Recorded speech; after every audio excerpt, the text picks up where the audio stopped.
Hey there, you see this guy walking through the airport. Flip-flops, beat-up backpack, baseball cap, flying economy. Looks like a broke college student, right? But here's the twist. This guy owns 3 companies, has millions in the bank, and a lot more assets you don't see. And yet, he chooses to look like he's on a tight budget. Why? It's not because he can't afford better. It's because looking poor on purpose is part of the strategy. In this video, we're breaking down why the rich pretend to be poor, the rise of quiet luxury, the camouflage behind it, the trap of the Diderot effect, and most importantly, why this mindset might actually work for you too. So, let's get started. Section 1. Why the rich pretend to be poor. When most people imagine being rich, they picture Lambos, yachts, designer suits, golden watches, and big gold chains with dollar signs like a stereotypical rapper. And sure, plenty of celebrities do dress like that, and yes, they are rich. But if you look again, many of the richest people in the world actually dress quite differently. Take Warren Buffett, the legendary investor worth around $150 billion.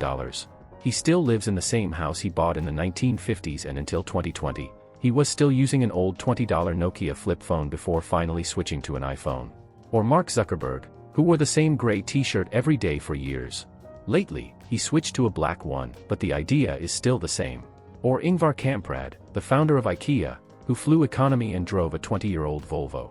These billionaires aren't poor, but they definitely don't dress rich. So why? Because they're playing defense. For wealthy people, staying low-key can protect them from lawsuits, scammers, and even kidnapping threats. It also helps them avoid extra attention from regulators, tax agencies, or tabloids. For ultra-famous billionaires like Buffett or Zuckerberg, everyone already knows who they are. But by keeping their image simple, they avoid becoming even bigger targets for criticism, envy, or unnecessary drama. Notice how flashy wealth makes people talk about the Kardashians, not these billionaires.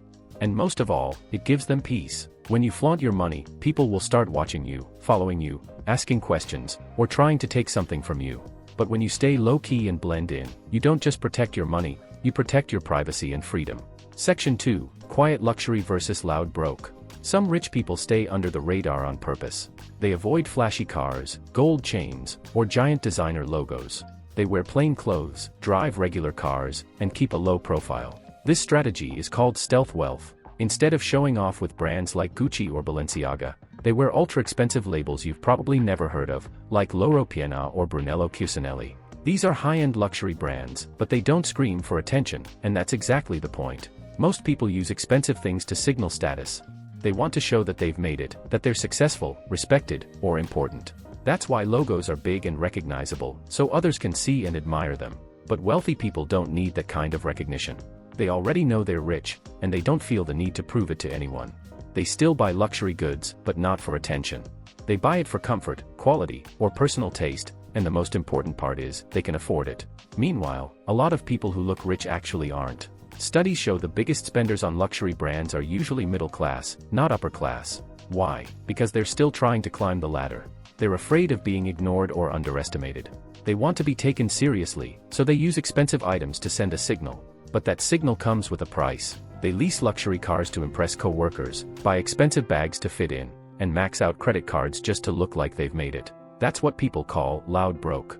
Your outfit screams money, but your bank account says otherwise. Section 3. The camouflage. Looking poor works because it acts like camouflage. When you don't show off your wealth, people don't treat you like a target. In negotiations, if you show up wearing a Rolex and designer suit, the other person assumes you can afford more and raises the price. If you post your wealth on social media, you attract fake friends, opportunists, or even lawsuits. And as you know, rich people are also a common target of crime. In 2016, Kim Kardashian was robbed at gunpoint in a Paris hotel after posting photos of her jewelry. In 2020, Pop Smoke showed his gifted bag and accidentally revealed his address on Instagram. That night, he was shot dead in his home. And these are the last things you want to happen if you're rich. In many countries, flashing wealth can bring government attention, especially tax investigations. So, tax auditors love to go after those who brag the loudest. And rich people hate taxes. Yeah, I mean really hate taxes. As I've already made 2 whole videos on how the rich avoid taxes, link in the description. But camouflage isn't just about avoiding bills. It's also about freedom. You might think everyone wants to be rich and famous, but many celebrities say the worst part of fame is losing your privacy. One of the most famous examples is the king of pop, Michael Jackson. In 2003, he rented out an entire supermarket in Florida just so he could feel what it was like to shop like a normal person again. The store was closed to the public for hours, and Jackson even paid his staff and friends to act like regular shoppers, pushing carts and picking items off shelves around him. He just wanted to feel normal, and he wasn't alone.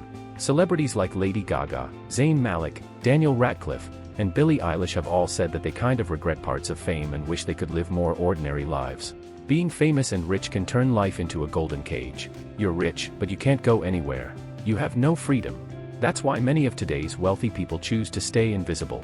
They're still in the golden cage, but they can come and go when they want as nobody recognizes them. Section 4, the Diderot effect.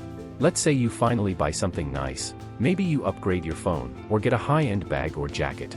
At first, it feels like a treat, but then your other stuff starts to look out of place. Your new jacket doesn't match the old shoes. Your new phone doesn't match your cheap old earphones. That's when it starts. You feel the urge to upgrade more things, not because they're broken, but because you want everything to feel perfect. This is called the Diderot effect. One upgrade leads to another, and another, until you've changed your whole lifestyle without realizing it. And this isn't just an internet theory, it's based on a real story. In the 1700s, a French philosopher named Denis Diderot received a gift, a beautiful red robe. But after wearing it, he noticed that the rest of his belongings looked too cheap. So, he began replacing his old chair, his table, and more just to match the robe. He ended up spending way more just because of one free robe. That's how the Diderot effect got its name. But here's where it gets dangerous. Once you start living at a higher level, it quickly becomes your new normal. For example, maybe you used to set a $10 limit on eating outside. Then one day, let's say you get a bonus from your boss and treat yourself to a $30 meal as a treat. Well, it's not wrong if you do it once or twice, but if you're not careful, your brain will adjust. Now a $30 meal doesn't feel like a luxury anymore, it feels normal. Suddenly, even a $20 meal feels cheap. This is how lifestyle inflation happens. And that's when you get stuck on what psychologists call the hedonic treadmill. You keep spending more, expecting more, but the happiness never lasts. That's why many wealthy people avoid this trap completely. Because while poor people often buy luxuries to impress others, the rich would rather buy freedom. Section 5, why you should do this too. Well, of course, you don't have to be a billionaire to use this strategy. Pretending to be poor, or just choosing not to show off, can still work in your favor even if you're just starting to build wealth. When you keep a low profile, people don't expect much from you. And being underestimated can actually be a hidden advantage. People won't raise the price easily in negotiations. It protects you from scammers, or fake friends who only care about your money, not about you. Or you know that one friend who always borrows money and never returns it. If you look poor, nobody's going to ask you. And most importantly, it gives you peace. Instead of throwing a grand party to show off your success, wouldn't it be better to just quietly live your best life with the people who matter? You could even use that money to invest instead. That way, your wealth keeps growing quietly in the background.